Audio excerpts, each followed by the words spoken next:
last week's episode was average, to say the least. I mean, it wasn't the big fix levels of bad, but it was just average. Sure, the story still kept my attention and it had a great anti-war message, but it was alright. When I first saw the trailer for this week's episode, I had initially mistaken it for Season 16's I Should Have Never Gone Ziplining, when it was instead used to promote that this would be every parent's worst nightmare. Help, my teenager hates me. So we open with Gerald doing some all-important work on, what was his occupation again? Other than being an annoying douchebag of a troll. But suddenly, Kyle runs in and tells his dad about this new sport he had discovered online. Gerald tries to calm his son down, but I was just thinking if you could come to the airsoft store with me, please, please, please. oh, come on, Kyle, I am just trying to do a serious review here. Quit melting my heart. Sorry.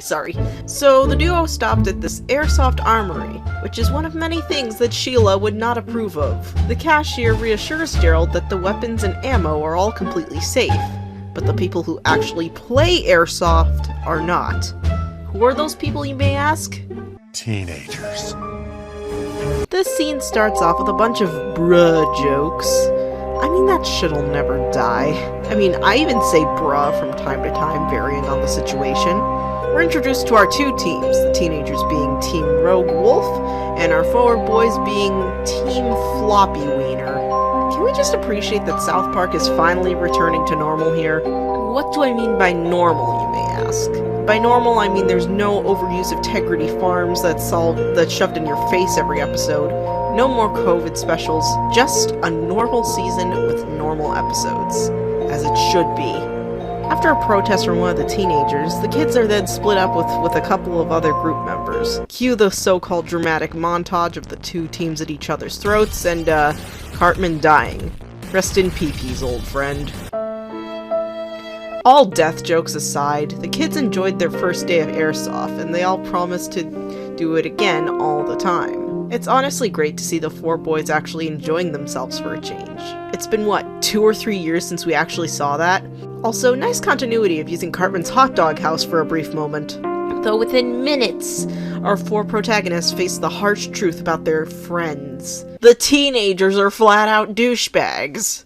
Basically, the plot is that the kids are now the second parents to these pompous idiots.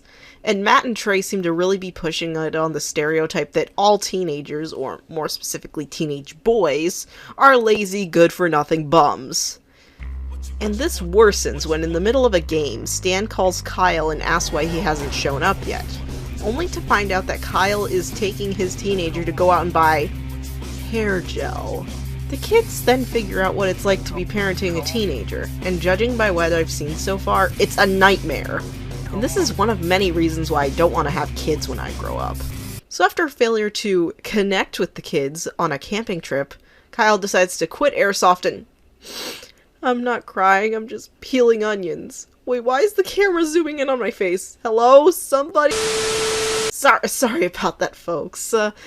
There were some technical difficulties behind the scenes. Anyways, after Gerald suggests that he and the other dads of South Park join Airsoft, and after rounding up his friends to grab the needed equipment, they team up with the kids and are ready to defeat some twig boys. I mean, teenagers. Ultimately, the kids win after Randy and Stan set up a weed trap, ending an amazing episode. Now for my thoughts. I'm sorry, city people. Looks like you've met your match.